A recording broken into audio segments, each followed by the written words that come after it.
Since the 1990s, the Ghanaian government has subsidized premix fuel for outboard engines to support fisherfolk and enhance their livelihoods. In 2022 alone, the government allocated approximately 260 million cedis for these subsidies. Over the span of 2014 to 2022, a total of 1.4 billion cedis was expended on premix fuel subsidies. Regrettably, Nana Jojo Solomon, National Chief Fisherman and Fisheries Commission Board member, highlights that this subsidy has often been misused to the detriment of fisherfolk. Because of the heavy subsidy on the premix, believe me, almost everybody from all walks of life outside the industry would want to come in there. And mostly, a lot of them have succeeded in coming in there. Be they political, activists, party people, favorites, party sympathizers, some MCs, DCs, all over. I mean, so it has become a source of worry to some of us. Aside the issue of diversion and hoarding of premix fuel, Nana Jojo Solomon discloses that fishermen have been consistently shortchanged over time. As a chief fisherman, a former chief fisherman, I know there are a lot of lapses and that people were cashing in on. Some are the fact that we don't have the regular machines to dispense the fuel. We use buckets, and therefore a lot of the LBCs do the fishermen in. It has been a source of worry. I've served on the premix committee for 4 years, and I had constantly drummed home the fact that, look, fishermen are being disenfranchised when it comes to value for money when they are buying the fuel. Uncalibrated sales methods have led to fisherfolks being unfairly treated, and the vendors who often sell the flammable products in the open air with buckets face safety risks. Isaac Mensah, Secretary of Mori Inkum London Beach Committee, expresses these concerns to Citi News. The challenges are a lot. The fuel is insufficient supply, and everybody, because the fuel is not coming fluently, everybody is trying to get some when it comes once.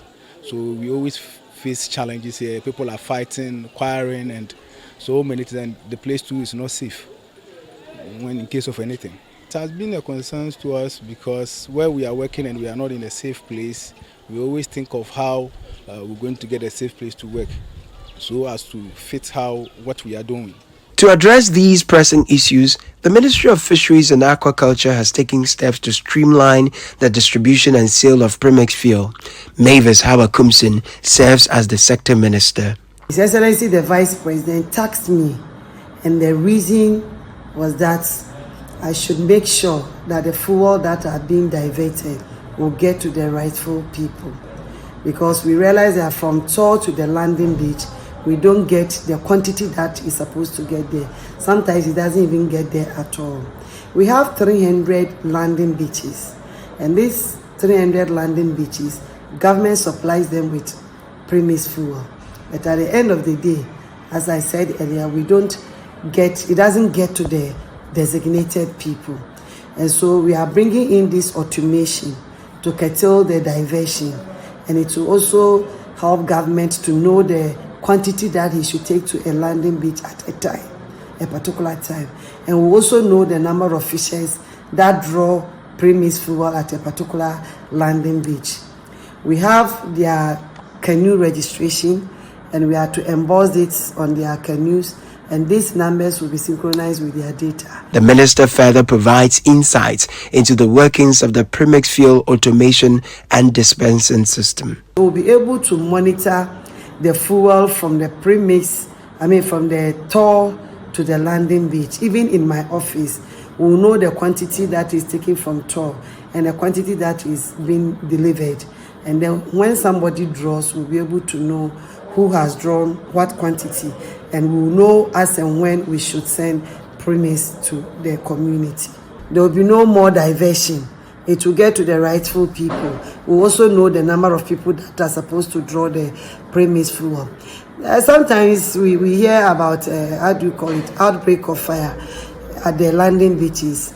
All this will be minimized because they are now in a tank, and I mean it's being drawn under a supervision, so there will be no fire outbreak in the community. Nana Abrokwa Asari is the administrator of the National Premix Fuel Secretariat. He sheds light on the capacity of the innovative tanks that will be deployed across all 300 London beaches. It is a 15,000 litre capacity tank. So the tanks are in two forms.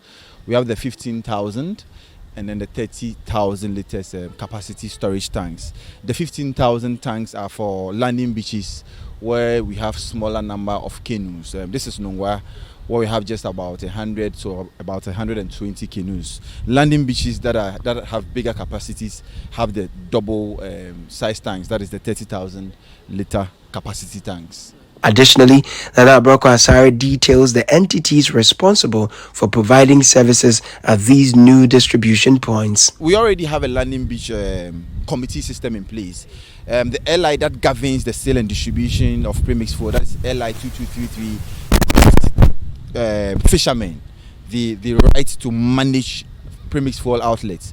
It is headed by the chief fisherman. We have other representatives like the canoe owner, fishmonger, etc. So it's a 7-member committee.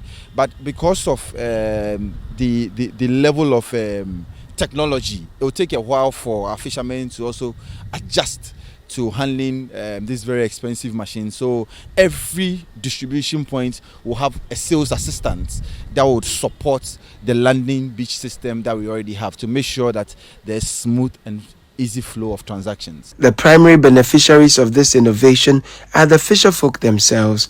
Insights into the awareness of the system and their perceptions of its potential to enhance their businesses are garnered through interviews conducted at Elmina, Moree, and Nungwa London beaches. Aban Ohe Afarfu Yanshise. Binum Kekada Fu and I am Canus Yabi. Odina Abana Junior with a obey the Mazi Amen.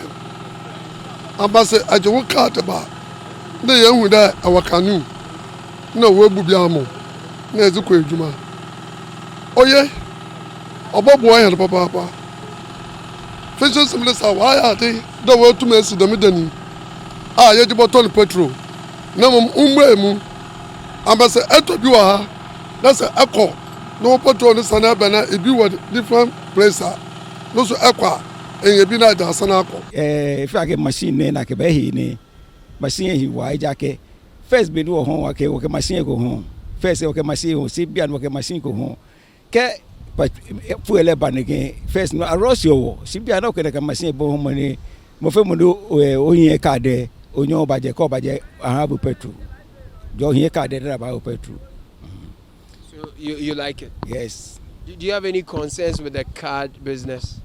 Okay card boni e yo le if I get like a business, he work as a nigga card, machine, petrol. No care here, Bokunye, but Minike Kembe canoe. Never back my petrol, Bencadio, cab, Bencadio, Bencadio, near my petrol, scare card, canoe, and my petrol. I think it will be safe for us, it will be good for us to use the automation.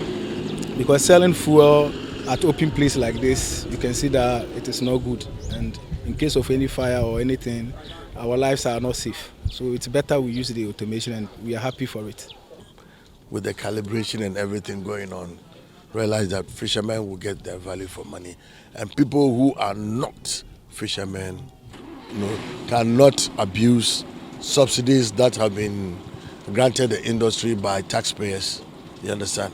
So all these things, I think, we are yet to see whether, in the course of the dispensation, we will also come up with some, gaps or,